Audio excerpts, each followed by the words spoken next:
on, would you? You gotta be a part of everything, huh? Is this your show? Okay.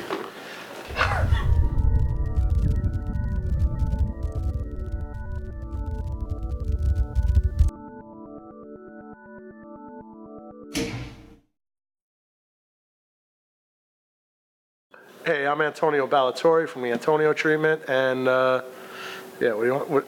What should I say?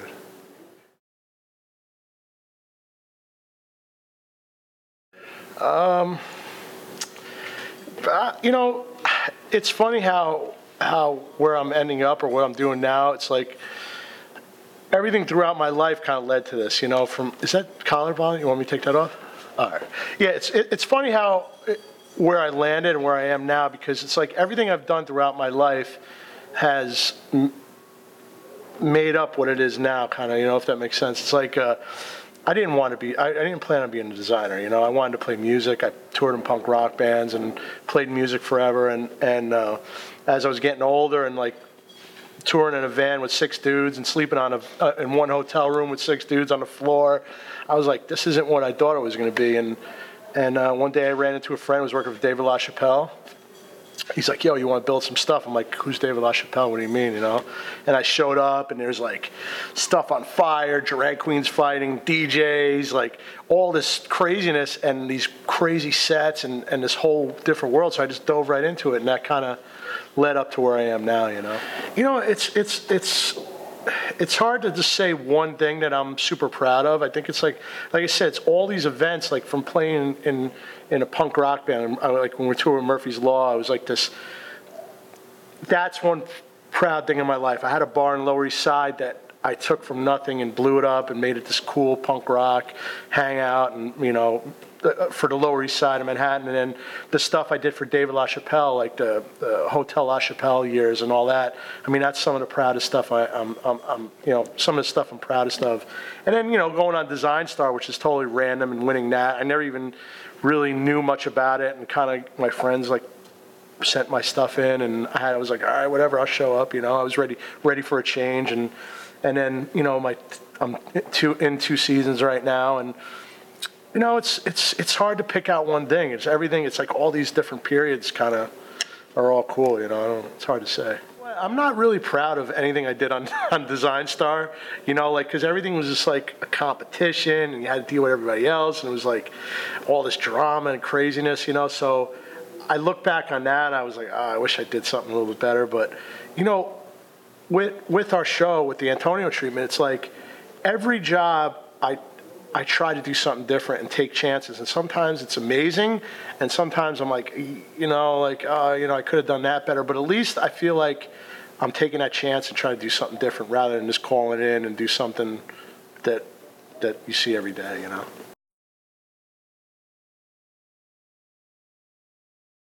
Oh, I mean, I'm constantly thinking of new stuff and trying to outdo it and move forward and grow and come up with ideas. I mean, I got constantly thinking of stuff. I mean, I'm working on some projects in Las Vegas now, which are going to be amazing. It's almost done. The deal's almost done. It's in 2 big hotels, 2 big restaurants, and they're building another loft downstairs. What was the question? Right now, it seems like everything's hitting right now and getting really crazy. I'm working on some projects in Vegas, restaurants. I'm also joining up with the Art Walk in downtown Los Angeles, which is a big event once a month where 40,000 people come downtown, and they take over all like the empty storefronts, every restaurant, everything turns into an art gallery, and the whole downtown is like this buzzing art scene, you know, which is amazing. So I'm getting involved with them, and I'm going to start curating shows with them.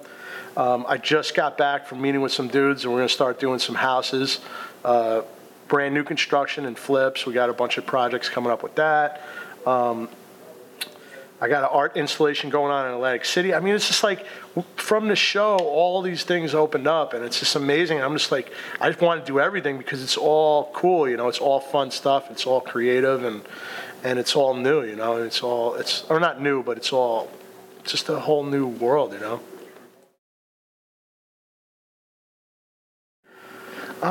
what I pull out, what's funny where I pull out of music is like a lot of the old school album covers. I love old vinyl. Just experiences that I had playing in bands, I pull from. And the thing of performing in front of people kind of helps what I do now is being on TV. It's like, there's so much, I don't like friends. I'm always asking favors from like guys. And we did my friend's house from H2O.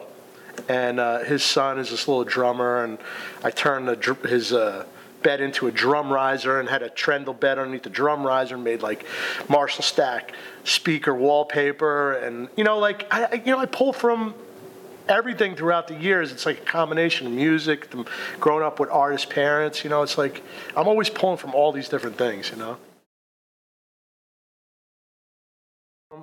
Well, this has been a thing since I've been a kid. I didn't graduate high school. I went straight to work doing construction, and I used to play in metal bands when I was little, like when I was 16, 17, 18. Had long hair. Nobody wanted to hire me.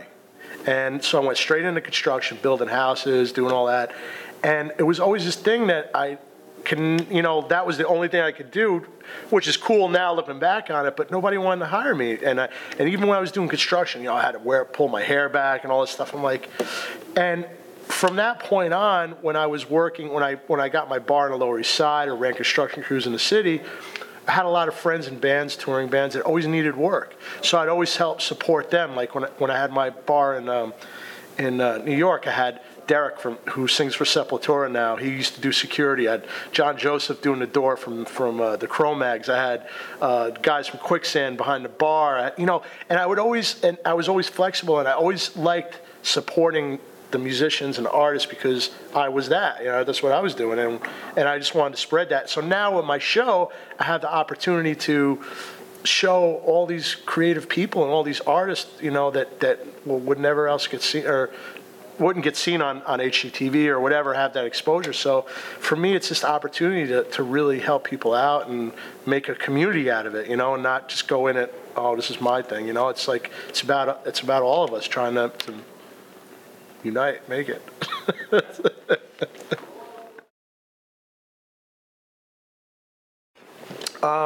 Biggest thing I learned about myself, is just to go for it and keep pushing and just like keep trying to do something different, not worry about what anybody's saying. Or, when I won Design Star, everybody was ragging on me, everybody hated me, like people loved me, people hated me, but it's like I could have fallen apart by listening to people and stuff, but it just pushed me even harder and made me want to do my own thing. Whether it fails, whether it works or whether it doesn't, at least I'm learning and moving forward and growing. So I think it's kind of a cool thing about it. I'm not really scared of design at all, like of trying anything new or anything. What scares me is running out of ideas and running out of new things and running and just being redundant. I want to keep fresh. I want to keep moving forward. That's what scares me, is just turning stale. You know what I mean?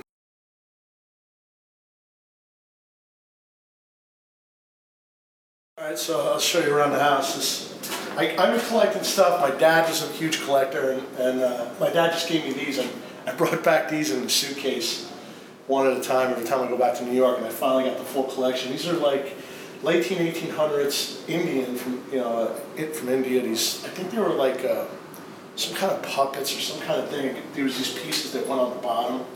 My dad just gave me these cool African weapons. We had like a whole, in our library growing up, my father's an artist collector. We had a library, and it was all lined with African weapons, so he's starting to give me some of those. Here's my little shrunken head. That's that. What else we got? Oh, this is cool. My bison. I just got this. Because I have so many, I shop all around town. Everybody knows, like I'm always looking for crazy stuff. So they called me up and they're like, yo, we got this bison head. This bison went crazy on a farm. It was 2 years old, went crazy, jumped the fence, went into traffic, caused a 6-car pileup, and then ran through a neighborhood and they had to put it down. It hung in a bar for 2 years, And then, now I have it. It's home here with me. This is a manatee I caught on the beaches of Malibu.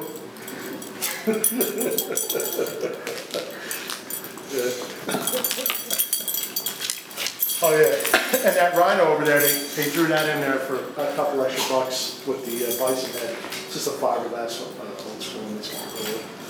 And a lot of art from friends and family.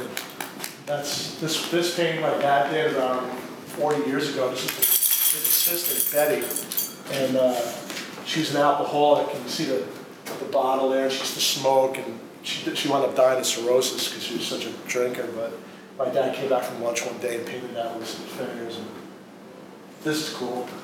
This is a real voodoo doll from Haiti. I guess back in the day, like all the artists used to go to Haiti. Like there's a big artist communities there and stuff. So my father's friends were rolling down there, and they were like, "What do you want us to bring you back?" And my dad's like, "No, bring me back a voodoo doll." And he was like joking, and they rolled back with a voodoo doll. It's like got a little nail and hair particles in there. Got some holy water just in case. I mean, I can keep going, but it's a little taste.